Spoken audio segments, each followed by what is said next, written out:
I'm Joseph McNeil with my friend Franklin McCain, and we attend the African American North Carolina Agricultural and Technical College with our two friends David Richmond and Azelle Blair.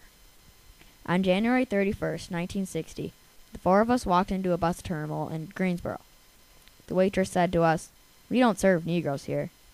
We went home and thought about all the segregation, and we were trying to think of something that we could do to stop it. So the next day, February 1st, 1960, we walked into a Woolworth's lunch counter and asked to be served coffee and donuts. As anticipated, the waitress said, "I'm sorry, we don't serve you here." So we sat down at the counter and stayed there quietly.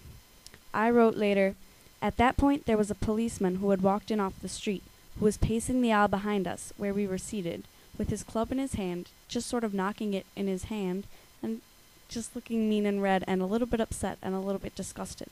We were jeered at and insulted by whites, but we did not leave until the store closed."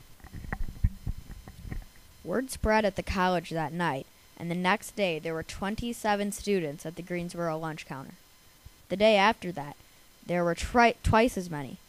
By the end of the week, Woolworths had overflowed, and people had to go sit at the S.H. Crest lunch counter down the street.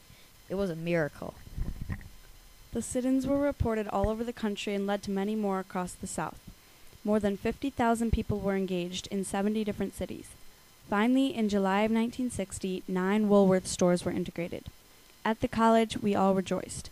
These sit-ins were an important step in the civil rights movement because they showed that blacks could peacefully make a difference.